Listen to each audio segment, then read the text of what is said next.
Tollywood senior hero Mohan Babu జల్పల్లిలో తన నివాసం వద్ద మీడియా రిపోర్టర్పై దాడి చేసిన సంగతి తెలిసింది. దాడిలో మీడియా రిపోర్టర్ రంజిత్ గాయపడి యశోద ఆసుపత్రిలో చికిత్స పొందుతున్నాడు. అయితే ఆ తర్వాత మోహన్ బాబు ఒక ఆడియో సందేశాన్ని రిలీజ్ చేశాడు. మీడియాకు సారీ చెప్తున్నట్లు. ఆదివారం సాయంత్రం మోహన్ బాబు తాజాగా మంచు విష్ణుతో కలిసి తన కుమారుడు మంచు విష్ణుతో కలిసి యశోద ఆసుపత్రిలో చికిత్స పొందుతున్న రిపోర్టర్ రంజిత్ ను పరామర్శించారు. రంజిత్ ని సారీ చెప్పాడు.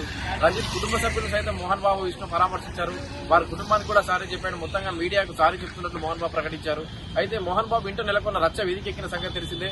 మంచు విష్ణు మంచు మనోజ్ మోహన్ బాబు మధ్య గొడవలు జరుగుతున్న సంగతి తెలిసిందే. మంచు మనోజ్ మోహన్ బాబు ఇంటి వద్దకు రాగా 5 రోజుల కిందట జలపల్లిలోని మోహన్ బాబు ఇంటి వద్ద మంచు మనోజ్ రాగా అక్కడికి వచ్చిన మీడియా ప్రతినిధిపై మోహన్ బాబు ఆవేశంగా మైకులు తీసుకుని మీడియా ప్రతినిధిపై దాడి చేశాడు. ఆ తర్వాత మోహన్ బాబుపై కేసు కూడా నమోదైంది. హత్యాయత్నం కింద కేసు.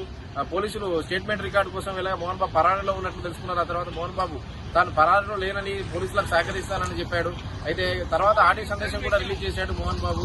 మీడియాకు సారీ చెప్తున్నట్టుగా తాజాగా ఆదివారం సాయంత్రం యశోద ఆసుపత్రికి మోహన్ బాబు తన కుమారుడు మంచు విష్ణుతో కలిసి వెళ్లాడు. రిపోర్టర్ రంజిత్ ను పరామర్శించాడు. రంజిత్ కుటుంబ సభ్యులకు కూడా క్షమాపణ చెప్తున్నట్టుగా మోహన్ బాబు ప్రకటించాడు.